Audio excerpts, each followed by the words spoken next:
starting the recording now, and I hand over the words to Gordana. Thank you, Ole. Hello, everybody, and welcome to our today's seminar.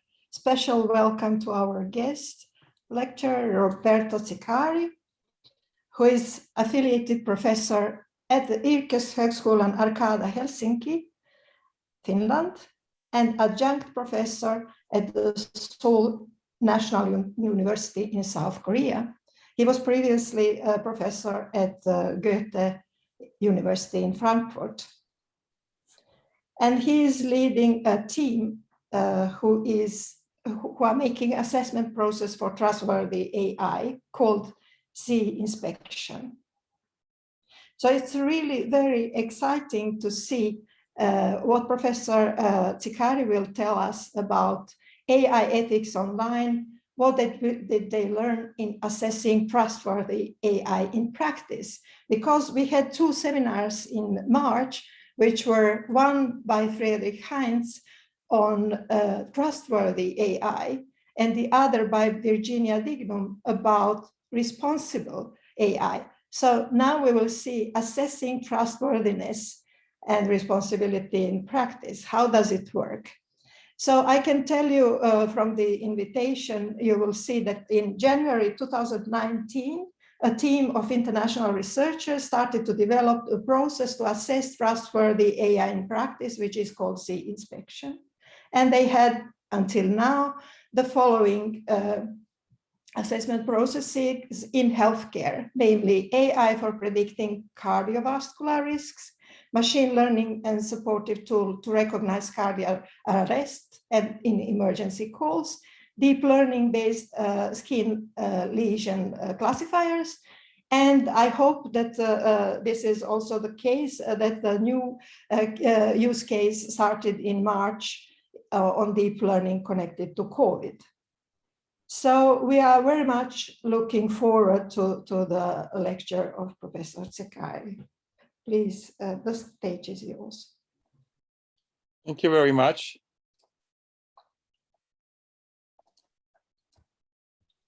First of all, thank you for the very kind invitation. I'm really very pleased to be able to give you some insights. This is really, for me, a work in progress because the title is the very first time I'm actually having this title. What did we learn in assessing trustworthy AI in practice?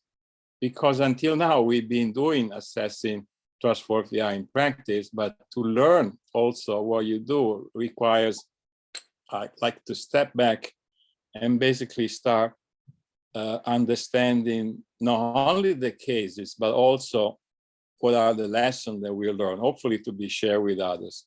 Everything that we are doing is under Creative Commons, so I'll be able to also share the slides, but also the process and also the cases that we do. So in general, this is a nice quote of a colleague, quite famous, that basically said, well, AI is here and it's supposed to be potentially helping people. And here is an interesting sentence: as long as we manage to keep this technology beneficial. Now, this is exactly where the key points for us is that, but how do we know when an AI system is beneficial or not? And our approach is really inspired by both theory and practice. So learning by doing, we're really practical people. So in the sense that we've been taking principles that have been discussed and suggested in the last years and been working on specific cases. As Gordana was saying, we have 4 assessments, always in healthcare. One was on a medical product for predicting cardiovascular risk. It took a long time because when we started, there was no even the Trustworthy AI framework from the EU. And really to finish that, it basically forced us to also learn a process. And with that, we also learned what does it mean to work with a vendor. And then we started to work in other situations, like this one here is a case that I will spend some more detail, is machine learning for supportive tool for recognizing out of the hospital cardiac arrest in 112 emergency call for the city of Copenhagen. It took us 6 months to do the first phase of the assessment. The system was already deployed.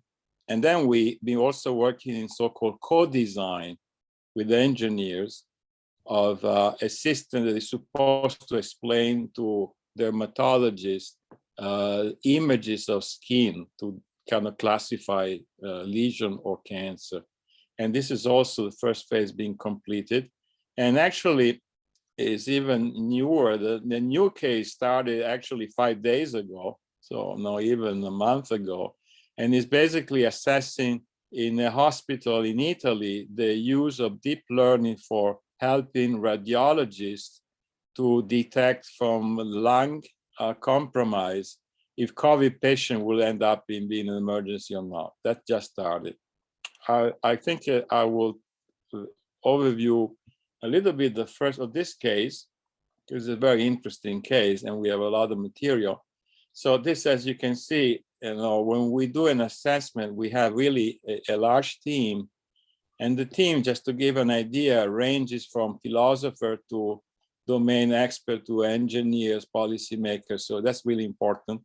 And I like to spend a couple of words on that, because then you have a sense of what does it mean when you have to put your hands on a real case. So in Europe, we have 112 as a healthcare emergency call.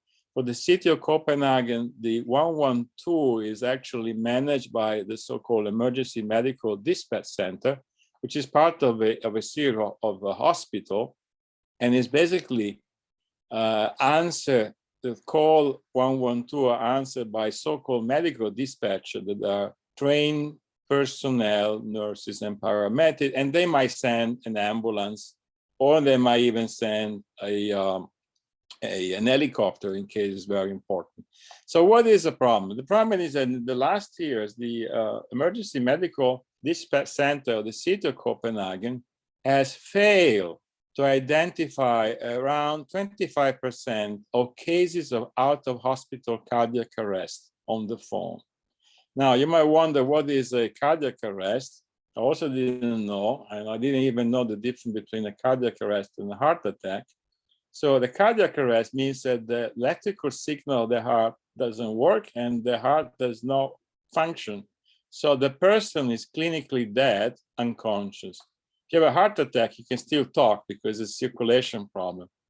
So you have to think of this following situation: is in an unfortunate situation where somebody in a house has a cardiac arrest, is obviously not calling, and if there's nobody in the house, then he dies. But if somebody is in the house, a so-called bystander, he will call in panic and try to understand, well, somebody is actually unconscious. I have no idea what's going on. I call, well, in the States and UK, it would be 911 or it would be 112. And basically somebody on the phone has to understand the reason why this person is unconscious. He might give you instruction like check something. And if the person on the phone understands that this is a case of cardiac arrest, which is only 2% of all the calls, so not many, they receive 400,000 calls a year, is instructing the bystander to do a so-called cardiopulmonary resuscitation. Basically, you press on the chest, and if you never did it, you have to have instruction on the phone how fast to do it, so that within 5 minutes, there's a chance to reactivate the heart. If you don't do it within 5 minutes, the brain might be damaged. And then if you send an ambulance, it might arrive too late, and then the problem is not solved, and the person might actually have a damage in the brain and not survive it. By the way, this is a very difficult issue in general. The studies basically saying that it's really important to understand the so-called out of the hospital cardiac arrest, and this is really one of the priority in healthcare. So important also to understand the concept of liability. It will become more clear when we talk about the assessment. But who is responsible if something goes wrong is the medical dispatcher. That's a very important issue. Medical dispatchers are trained, are under stress. They have a few minutes to understand, but they are responsible if something goes wrong. So here is a very interesting example of how AI is supposed to help. So the doctors, because these are all medical doctors, so in the emergency medical service is part of the hospital of the city of Copenhagen, and there's a team, they're all medical doctors. They say we want to help, and they work together with a startup that used to be a spin-off of the University of Copenhagen, and they develop a machine learning tool that could be used to recognize out of the hospital cardiac arrest by listening to the calls. So basically what they did, the idea was to develop a tool that was actually trained with all the audio files of 2014. So the medical doctors keep an archive of calls. They know exactly for each call what was the reason. And then the idea, so this is important, the original idea of this tool is to assist, not to replace the dispatcher when somebody is answering 112, and help them to detect by listening to the conversation if this is a case of a cardiac arrest, faster or more accurate. So that's basically how they look like. You know, somebody is calling in panic. This is the bystander. This is a person who had a cardiac arrest. This is the dispatcher received the call. And now there is a box. This is the AI. The AI is listening to the call. And interesting enough, there's been design decisions that are very important because it's listening not to the call, it's listening to the text of the call. So they took away the noise. So basically the AI does not recognize noises. So because with the noise, it was actually not working very well because the bus was passing by or a dog was barking, then the AI was not able to detect. So we are losing information and transforming all the conversation in 1 and 0, which is a pattern of discussion. And if the AI calculates a high probability that this that they are describing question and answer is a cardiac arrest, is signal in some way an alert, which is like this.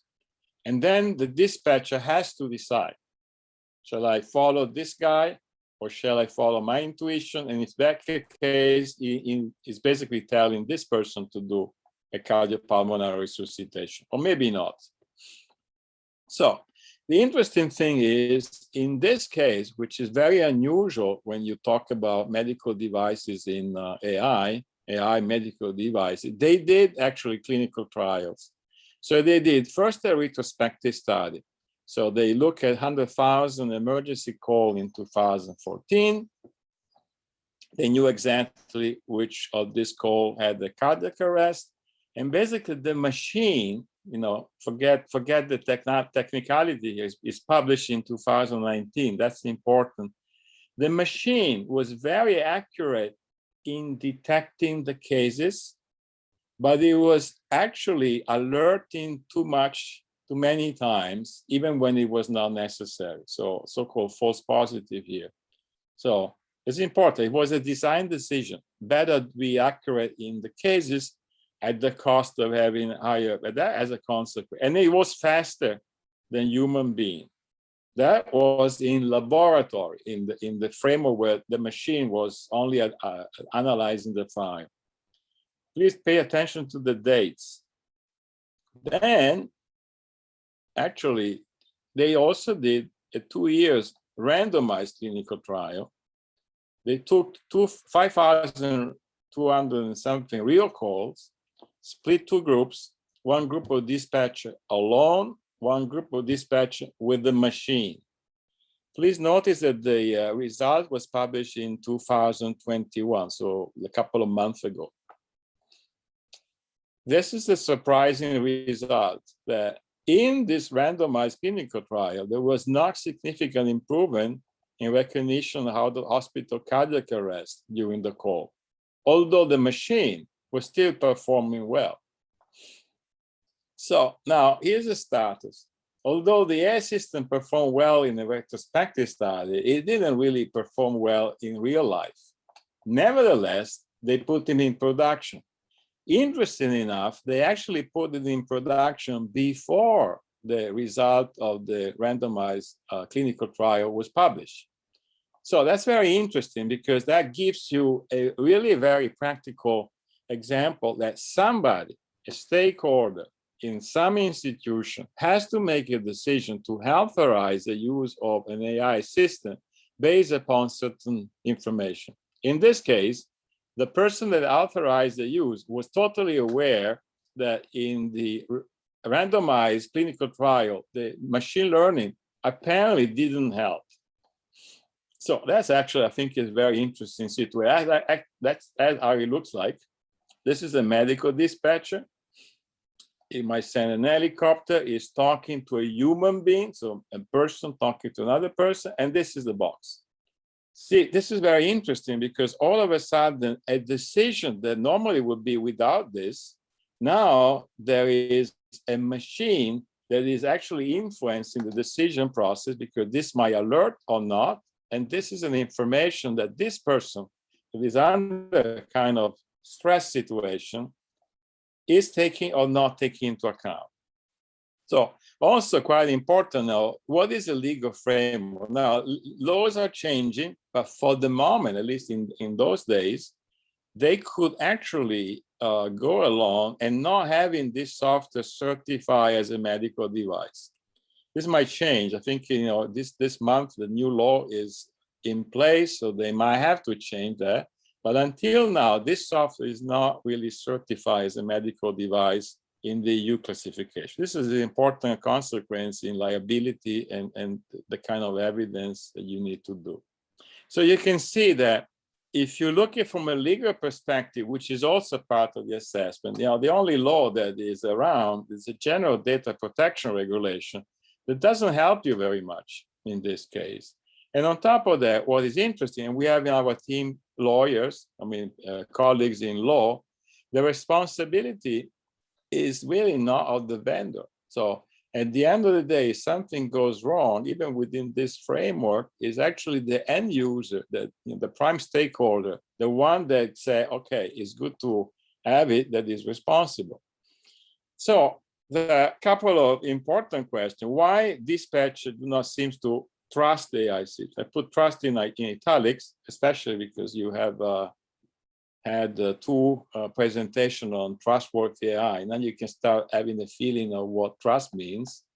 And the most important question is really not this one here, but is the AI system that is now being used for any call in 112 in Copenhagen helping or harming?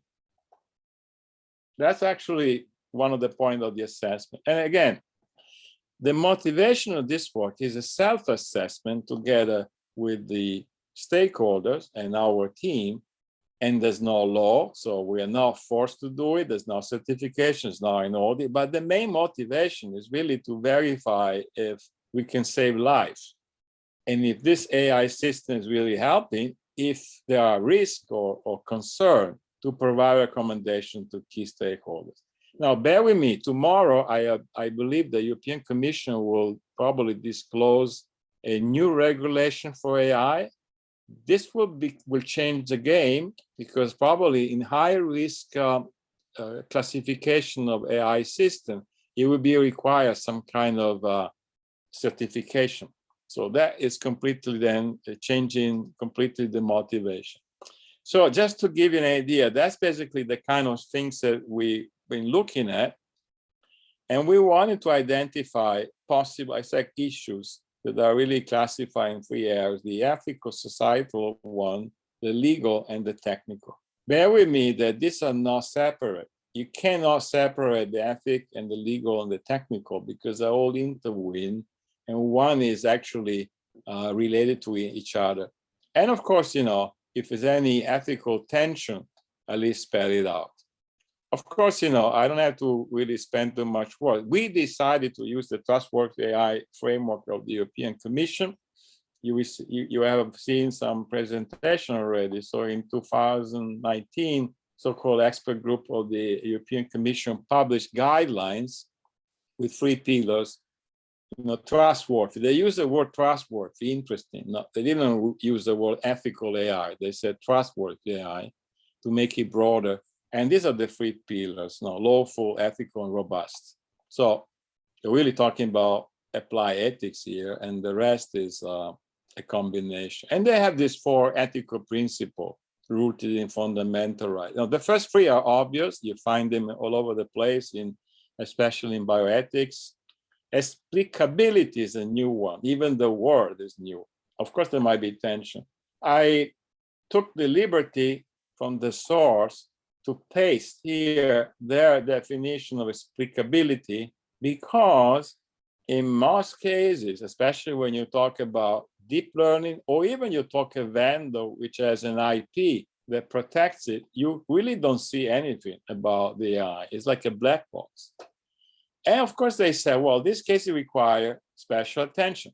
112, the case that we are actually analyzing, is exactly the case of a black box, because the vendor did not offer the software open access. So you don't really see the inside. You see the input and you see the output. And therefore, this concept of explicability has to be kind of measured in different ways. They use things like traceability, auditability, transparent communication. But anyway, these are the 7 practical requirements. You saw them probably in the previous presentation. So they are rooted there. And it's a mix. It's a mix between technical, legal, and ethical. So human agency and oversight, and there are some requirements, included even a fundamental rights assessment. Here is the technical part. This is more on the data part. And here is actually the requirement based upon this explicability, which is called now transparency, especially when there's something is not transparent and is very interesting. And then you have the usual, like diversity, non-discrimination, fairness, something extremely general, societal, environmental well-being, where the requirements include words like society, democracy, extremely difficult to do any measure, and accountability is the link to the legal part, which is extremely important, especially if you need to redress or decide on trade-off. Anyway, this is good. That's supposed to be self-assessment. They're supposed to have a checklist.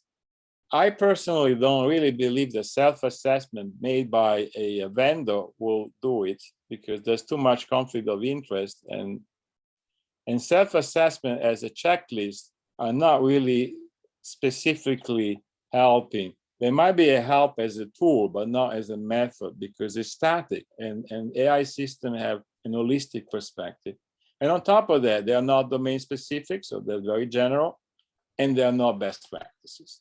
So having said that, so in 2.5 years, after struggling to understand how to do it, we come up with a process. That's basically this one here. It's been recently published in IEEE Transaction Technology and Society. You can download it, and it's common created. I'm very happy about it. And you can see we have a core team, which is, again, from philosophy to medical doctors to engineers. And this has really been done by assessing. So the process, I don't want to go too much into detail, but it's basically divided in 3 parts. There's a setup part, an assess, and a resolve part. And we are trying to really follow the idea that ethical, technical, and legal are kind of connected to each other. And of course, you can do a lot of things that are legal and not necessarily ethical. So legal and ethics are not necessarily the same thing, but there's a strong correlation. And the technical part is a strong correlation. Now, since we only been working on AI in healthcare, interesting thing, when you take any medical product that is AI-based, we are really the engineers, whoever is implementing design, they are embedding notions such as good or bad, healthy or disease into their implementation. And here is an interesting quote, because basically you are embedding a ethics into an AI. Like, for example, if the case of medical diagnosis or treatment recommendation, if the machine is actually making the recommendation, depending on how somebody set the bar, healthy, not healthy, very healthy, quite not the case, you are really deferring decision to somebody that might not even be an expert or might not have any idea about ethics in general.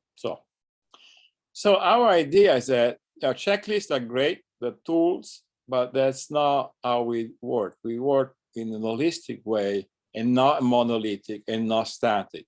So, and basically the idea is that you take experts of various disciplines and you try to coordinate their work by assessing the implication of using AI into a context.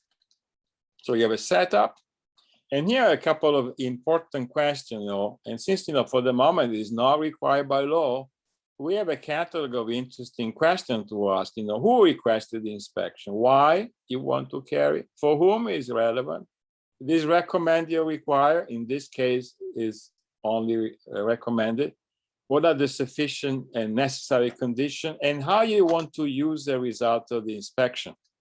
And here's the first lesson learned. It's very important to clarify upfront, whoever you work with, what you want to do with the results of an assessment. Because frankly, when you assess something, unless it's co-design, where you basically participate into the design process, if it's actually transparent and published, you might have actually that is a criticism or a weakness.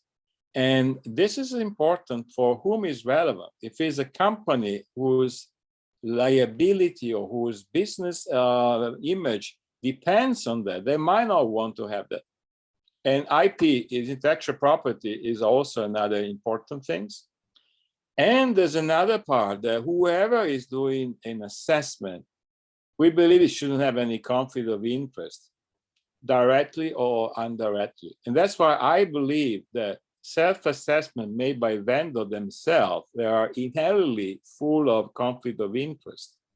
But also we should assess that the inspector, or let's call it the experts, don't have a bias. Because if you have a team that is biased, then of course, the output of whatever you have is biased. So there's some precondition, and there's a wider political institutional context. And here I'm referring to the work of the federal government in Germany has come up with a committee called Data Ethics Commission that did their work and did some suggestion, published last 2 years ago. And actually, they look, of course, from the Western perspective, and they understood that context, trust, ethics are closely related to the concept of democracy. And they were thinking the need of examining any kind of algorithm, including AI, should also verify if the function of democracy, fundamental rights, secondary law, or the basic rule of the law is respected. So we basically took the requirements of the EU and basically spelled out something that is embedded but not very clear in one of the requirements, which is well-being. And basically we are asking the pointed question, what happens if the so-called ecosystem where DAI is being developed, deployed, or taking part is not following the democratic values that we have? That's a question to be answered upfront. If you at least posing the question is important, it could be very debatable because you will not find scientific work that is addressing that. But I think it's important to ask the question. Of course, that was not the case of the system that we have, but it's definitely the case of when systems are either used or developed in different ecosystems where the value that we are based on is not respected. And the other part that is also very controversial, also based on some recommendation of the Data Ethics Commission, is making sure that whoever is using or deploying systems is not really concentrating power. Again, this is actually included somehow in the requirement, but it is not completely spelled out.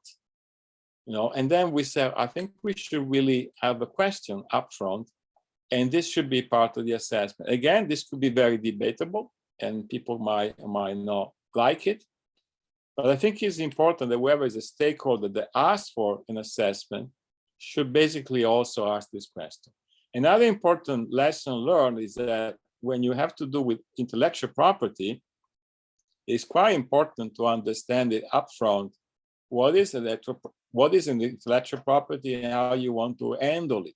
The reason for that, and that's the lesson learned, that there is an inevitable trade-off between disclosing things that you are analyzing and delaying or even not even disclosing at all because it's breaking intellectual property. This is obviously going to be a major issue when companies need to do a certification. But for the moment, I think this is like an important difference between working with an institution that is public and is open and working for a proprietary company. Another lesson learned is that the choice of the experts for this assessment has a strong ethical implication. Our main focus is to choose a multidisciplinary experts. But again, when you choose them, tailored to the case, of course, the choice has also an implication.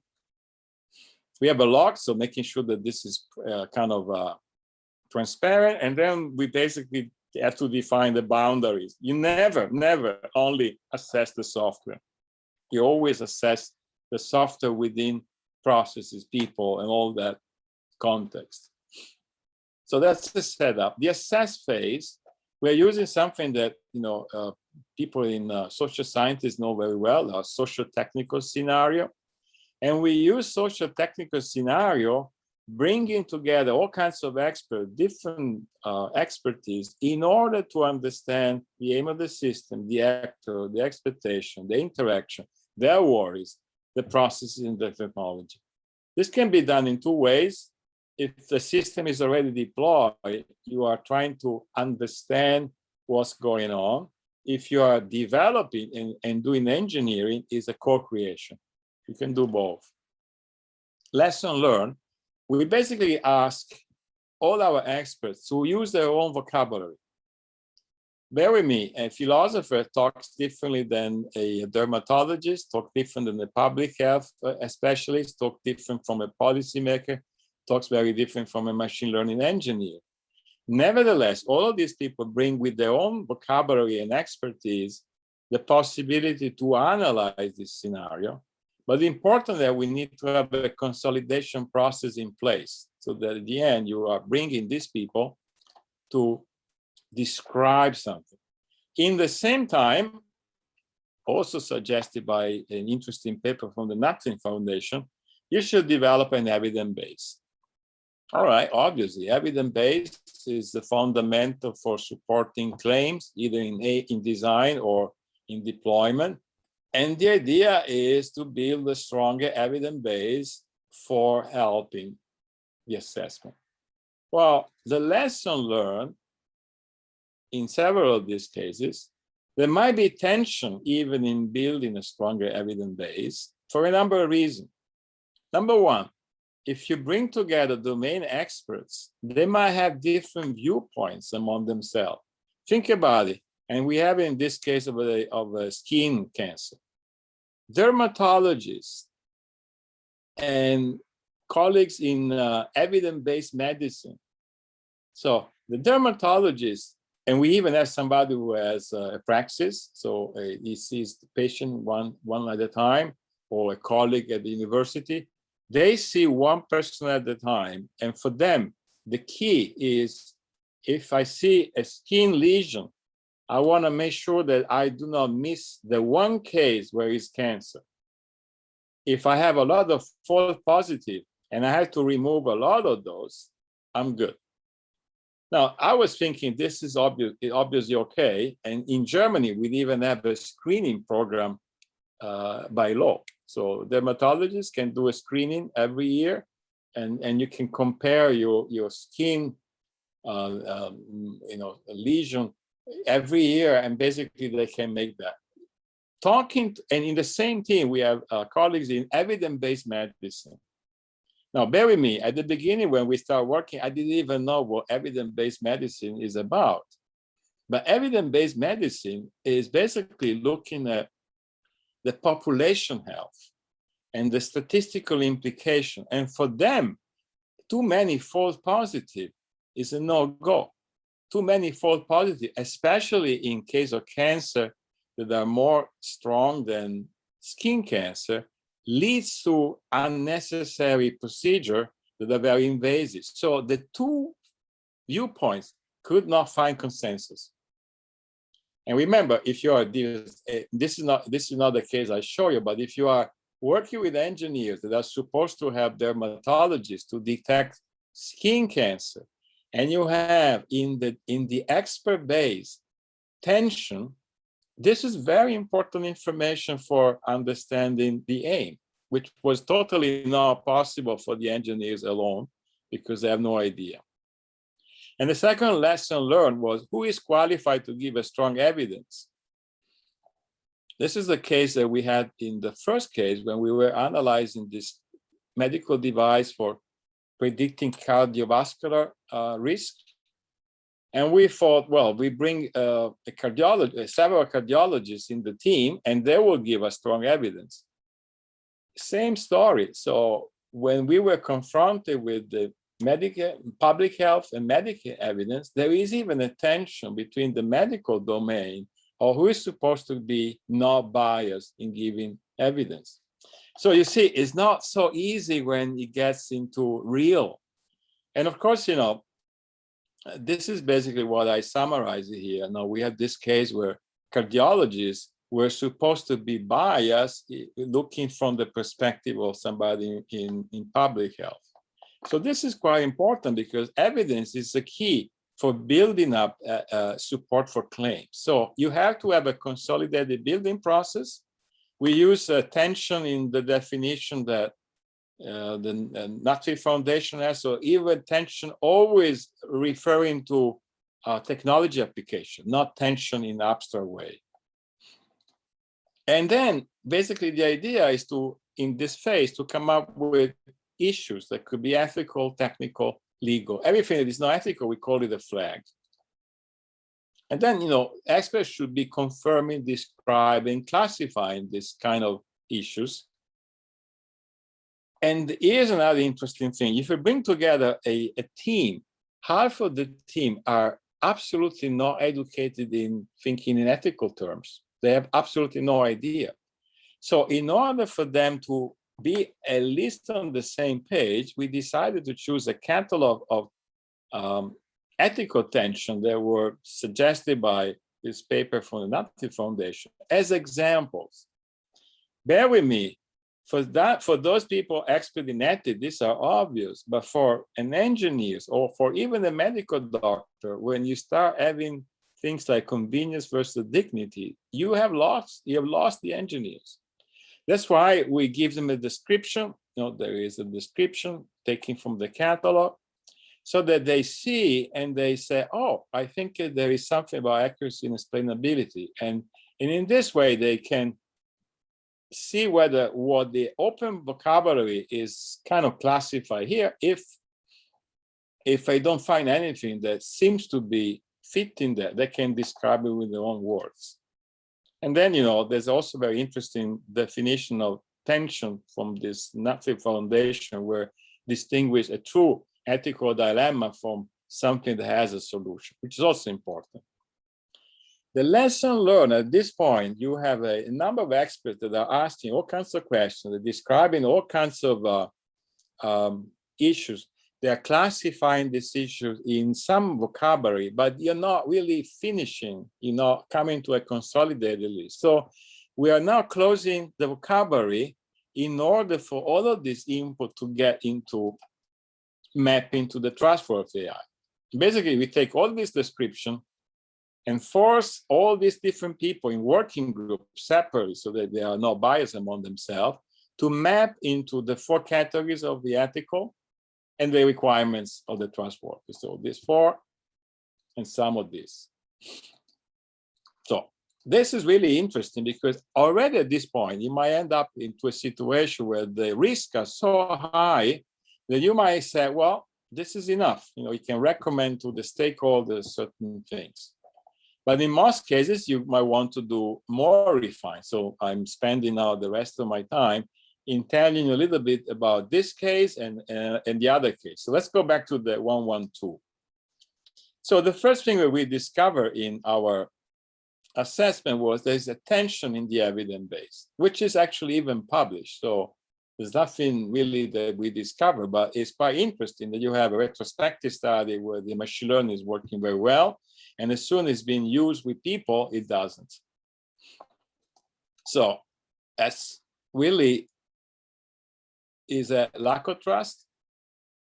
And what is the influence that this machine learning or AI is having with people, so the human agency? So there is a lot of interaction now taking place. And of course, the idea you kind of define the hypothesis, and you need to verify the hypothesis with all this issue that we have. So possibly dispatcher didn't trust the cardiac arrest alert. There might be many reasons. For example, that the system was introduced in a way that the dispatcher were reacting to this with a bias, either pro or against. So there could be a communication issue. Or it could be that the dispatcher did not sufficiently pay attention to the output of the machine.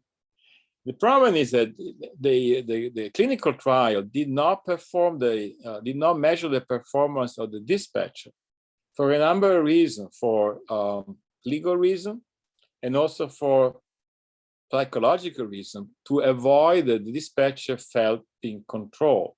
And this is really an issue of human agency and oversight, because somehow there is a discrepancy. Another thing which is extremely interesting, and here you see it goes into the technicality. Somebody, the medical doctor, decided on purpose that it was better to have a system to have too many so-called false positives, so too many alerts, even when it was not the case, rather than missing one case where there is a real cardiac arrest. But think about it, if you have, this is really important because this decision is embedded in the system, and the dispatcher are not aware. Now, what does it mean?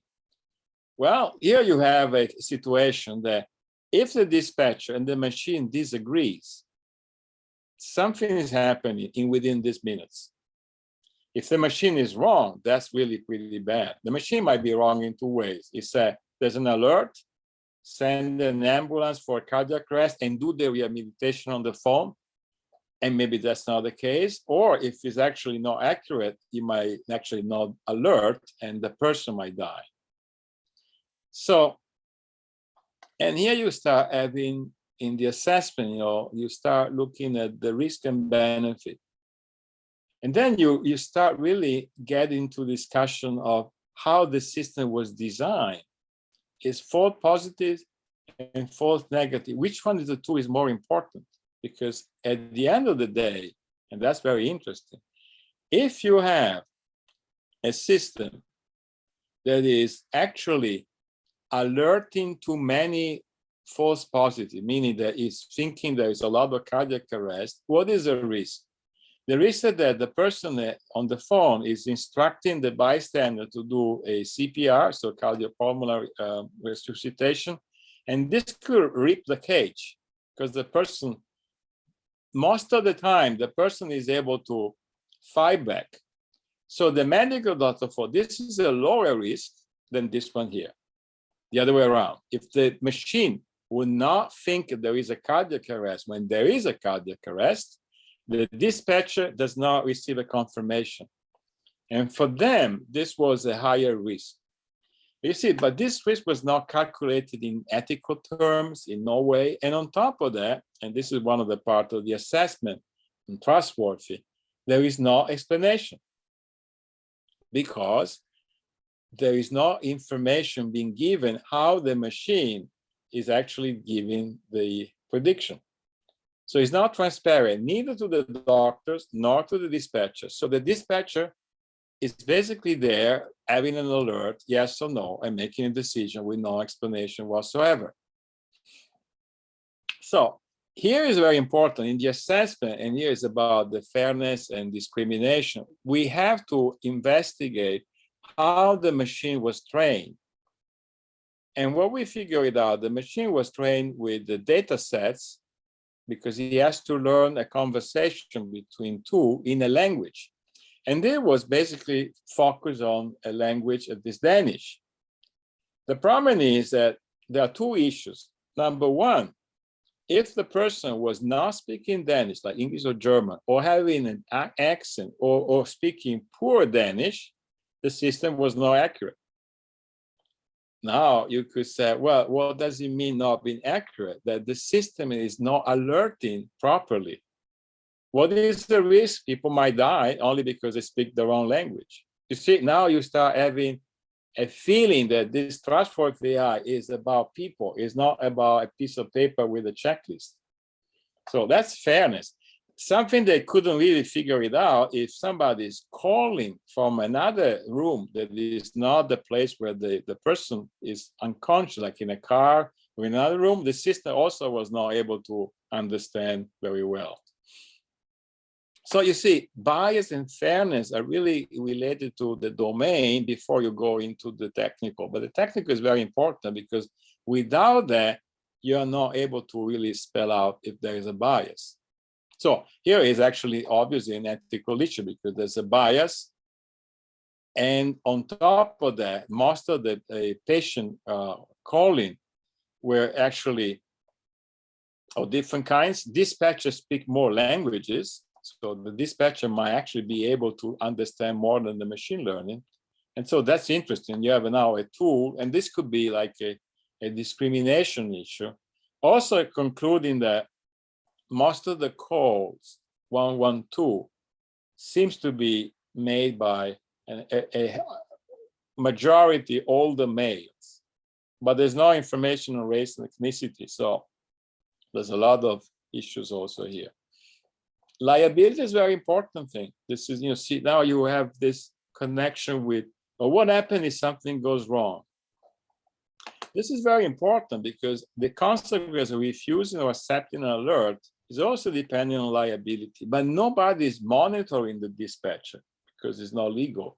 So you don't know if the dispatcher has lost his skill, because remember, when you have an assistant, you might actually end up deferring so-called technological delegation, and basically you defer to the machine decision, and you might lose your sense of what is important. So it's called risk of de-skilling. Or you have the risk of the so-called alert fatigue, which is the other way around. There's a decision in the design that says the system is so accurate in the negative cases, but when it comes to alert, it's too many false alarms, so it's blinking too many times. And at the end, the dispatcher doesn't care anymore, and he has a so-called alert fatigue, means, okay, I don't care, which basically means I do not really take attention to the system. And then there's a legal framework, which is important because it really gives you some idea who is responsible, not the vendor, at least under GDPR. Of course, with new regulation, maybe the one that tomorrow will be different. And here, when you have to assess what is the environmental, societal well-being, that's very difficult. So you can consider the broader implication that, for example, if you keep on sending ambulance where there is no emergency, you are losing resources, you are spending too much time and money, and you are not taking proper care of cases. So that could be a broader implication. Now, just to give you an idea how we map it to the vocabulary. So you now go from the open vocabulary to a closed vocabulary that basically take into account this. And I show you maybe a couple of examples. We basically have a name, fairness in the training data. We have a description that is open. The training data was not sufficiently broader to account different languages and patterns and voices, and is mapped to fairness, the ethical principle, and is mapped to a couple of requirements: diversity, non-discrimination, avoidance of unfair bias. Then you start having a narrative. A narrative is something you can explain to people by simply giving an idea what is the risk if somebody that is not speaking Danish is calling, and what happens if the system does not understand it. there is a concern the tool is not evaluated for fairness. And basically we do it, I had to skip that because I have no time. So fairness would be an interesting idea. How do you go deep down in evaluating fairness? You go from the hundreds of definitions of fairness to the context, the domain, and the machine learning. I skip that because unfortunately I have no time. It would be interesting maybe next time. But what is important that when you want to really verify all these claims, this is the part where a checklist will not do it, because in the checklist, you simply answer a bunch of questions and nobody's going to verify what you answer. So it's interesting because when you have all these issues and you map it to these requirements, you can do a couple of things that we are basically experimenting.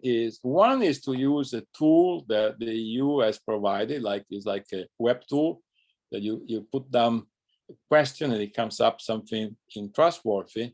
But then we are also using a framework which is normally used in different technology like nuclear or biotech, called claims, arguments, and evidence. And we are combining them so that we are trying to see whether this tool could be giving interesting recommendations. And then what basically means that when you are reassessing, you can revise the list that you have, and then you finally come to the result. For the moment, there's no labeling. Probably by law it will be, and we give a recommendation. And obviously, you can give a recommendation to, well, it's good to use it. You need to do some remedy. You better really do a redress.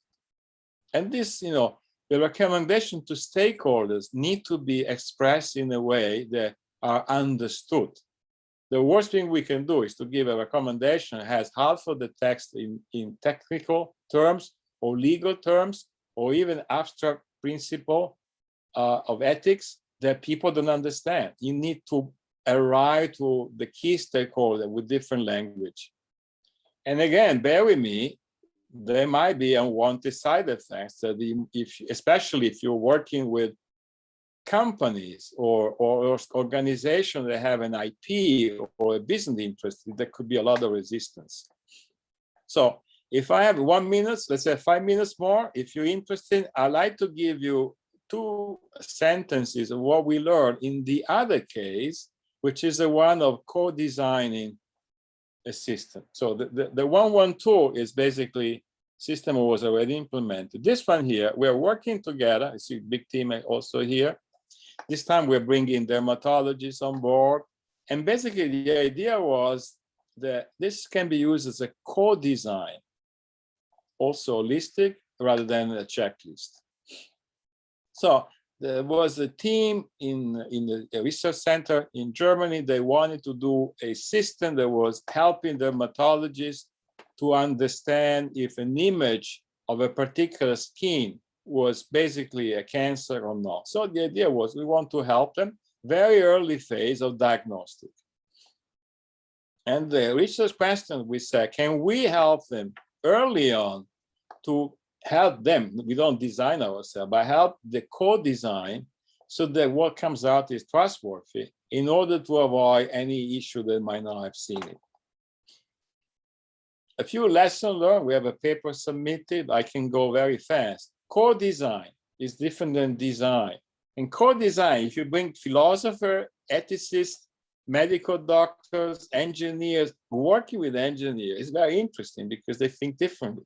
That's exactly what we want. And the first thing that happened, we reevaluate and understand what the aim of the system is. The engineer started with an assumption, and then he came, the different viewpoints were thrown, and the aim changed. So this is really interesting. And also, there should be some way to measure the risk of harm. This is subject to a lot of debate, and it's very context specific, but what is the harm? Is a false positive means that I take away a lesion even when it's not cancer. A higher or lower harm if I do not see a cancer. Well, one might say there's a quality of harm, but this also depends on the evidence. And there is a debate. So, and coming up with an evidence base is really the key. And looking for similarity, because in some cases, for example, in genetic, this discussion has already been taking place. So looking for that. And this is something I think is really interesting, that 5 minutes, thank you.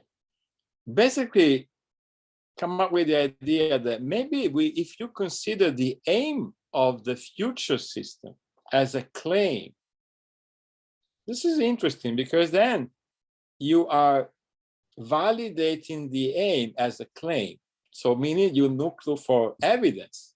So the aim that the engineer started, they're based on some assumption, but the assumption is not an evidence. An assumption is a claim that has no evidence. So I think that this is really an interesting way to change the way the design is done and the subject of great research. And just to finish, is bias justifiable?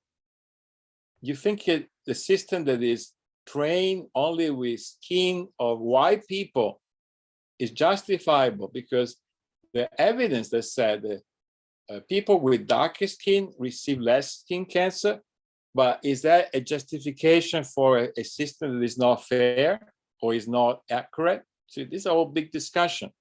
And if transparency is a prerequisite for explanation, and also very important, involve patients. Most of the time, engineers, though, they take assumption, but they don't involve that, and see the holistic of the free perspective. I finish here. If somebody is interested in the process, you can download it from our website. It's a public domain. I'll be very happy to receive feedback. If somebody wants to work with us, this is an open platform of research. Gordana has all my contact details, and I'll be more than happy to involve you if that's necessary. Thank you. Thank you very much, Roberto. It was really very nice talk and very interesting and inspiring. May I use this opportunity to ask the first question? I'm very much interested in your method, in your multidisciplinary method. And when you mentioned how big team you have and so many different competencies, how do you manage to get people to converge? So this is, Gordana, this is really learning by doing it. We started with the very first case in, let's say 2.5 years ago, with a small team. And I thought it was easier, a small team of people that, at that time, there wasn't even a pandemic, so it was even physically close to each other. And we realized that, number one, we had people expert in ethics. That's fine. We have engineers. We didn't have anybody experts in the domain. So we realized that we had to expand it to domain experts. Then we realized that domain expert, what does it mean, domain expert? Because it really depends on what kind of expertise in healthcare, for example. It is not only necessary to look for specialists, you need to see also for people who have a broader view. Then the first set of assessment was very cumbersome, because we did not map it to the Trustworthy AI requirements. And basically, that was the consolidated process was not finishing, because everybody has something to add. You can imagine, you can discuss for ages and hours and disagree. And it was only when we decided to force all this open vocabulary, which is important to have, because otherwise people cannot express, and map it to one framework. Of course, you can map it to any framework, but we chosen at least the one the European Commission is suggested. I think if there will be a law forcing you a more precise framework, you can map it to that. But the key was to force anybody to basically say, there are 4 ethical principles, you like them or not, and there are 7 requirements. You might like them or not, map. This process of mapping, close and consolidate. You can still have tension, you can still have a disagreement in evidence base, but at least that was the beginning of finding a time frame for finishing, because somebody has to say, okay, we are done in this phase. And in the beginning, it took a long time. The first assessment took 1.5 years, which is for a business unreasonable, but we are not a business, so we are an initiative. Now the assessment we done was 6 months, and I think we can shrink it to 3. Because I think we need to find a faster, lighter way to shrink that into a reasonable way. But the key was when, at the end, philosopher decided in our group, you should map it to something close. And a very interesting article, one of our, let's say, colleagues that said, well, and I quote him, philosophers are afraid to reduce themselves into rubrics. But that's basically what we've done. We force an open discussion into a close context. And then you started to see that a checklist is not enough. I don't know if you answered your question, but I'm also learning what is a lesson learned. So we need to start elaborating on that. But thank you for the question. Very exciting. Do we have some more questions? Any people who want? Maybe I have comments. It's not really a question. Hello, Isabel. Hello, hi, good morning, Roberto. Or good afternoon, rather, for you. I see major challenges, of course, everywhere, but certainly in the area of assigning liability and responsibility, either to developers, vendors, users. This will be an area, hard to assess, especially as sometimes, mistakes are not necessarily intentional, but they have consequences. So it's assigning a responsibility. I think it's a big challenge. And then you made a comment which was extremely interesting. You said, there is a necessity to assess risk, and I think indeed the comprehensive risk assessment is absolutely necessary. To which, of course, you need the help of the organization. Which is dealing with AI, you need their help with that, but it should be a very comprehensive risk assessment. And so I see this also as a major challenge. Yeah, I think you took a very important point, because what we did until now, except for the first case, is self-assessment together with the stakeholders. So it was a jointly decision to do the work and publish the results. When you start doing an assessment like an audit process, then of course, there's a liability on both sides. So think of an assessment that is wrong. Then you are also liable because, and then it gets very immediate. Who is supposed to do an audit? And probably if there's a law, there should be a certified agent. So I think our assessment is never a legal assessment, but the legal part obviously influence the other part. But the Trustworthy AI, if you see it from the requirements, is only talking about accountability, but it does not really go deeper into the legal part, because now if you want to do a due diligence from a legal perspective, it's another story. So that's why we also change our use cases from one vendor where we learn something to cases with hospital or public services where we could also work together and help them. And I think the legal experts will be very, very strong and dominating. I think tomorrow the European Commission will publish their own law. So I understood. So that will change a lot of the situation. So anyway. Right, it would be interesting to see. And indeed, as you said, there is a difference between doing the assessment as an auditor, as an inspector, or as an advisor, And I also really don't believe that self-assessment can be done by the vendor themselves, because there's too much conflict of interest. It's easy to say, I'm good. A checklist is something that you can simply click, you get a stamp, you get a label, and you sell it. And you may even have a consulting company helping the vendors to be good, but we are really not at that level. So here we are trying to show best practices with the true intention to help people. But of course, business is obviously good, but there's a lot of opportunity, but also there's a lot of opportunity for doing something which is superficial. I always had the same example that an AI system is not like a fridge. When you buy a fridge, I don't know in Sweden, but I think in most places you have this energy label.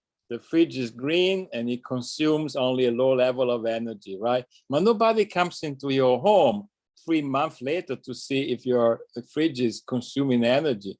But if you have a car, I think by law, you have to bring it 1 year, every 2 years to do an inspection. Because somebody has decided by law that maybe safety of a car is very important. But remember, you check the oil, the lights, and other things, but nobody checked the driver, right? That's So right. you see, somebody can have a perfectly safe car and do something perfectly not safe. So that's actually, I think, AI has a complication because in most cases, you don't really see what's going on, and it's all prediction, it's all probability. The AI doesn't understand anything. The AI has no idea what it's doing except that it's calculating the probability of certain bits being in certain configuration and comes up with something that has an impact on people. Definitely. And, I would like to remind you the time because we are already 10 minutes. It's extremely interesting. And yeah, I encourage you, there are some more questions and certainly more things to discuss. I sent the email to Ricardo in the chat. So I hope you can come into contact and continue the discussion because it's really extremely interesting and it is just the beginning of a huge thing. yeah, So I encourage also people to send me an email if you saw that you put my email. Thank you. And yeah, I'm very interested to receive feedback or any conversation. And so that's a good opportunity also for me to get interesting feedback. Thank you so much. And you promised your overheads for us, your slides. We will, yes. Thank you so much. Thank you. Thank you. Thank you. Wish you a good afternoon or evening or whatever.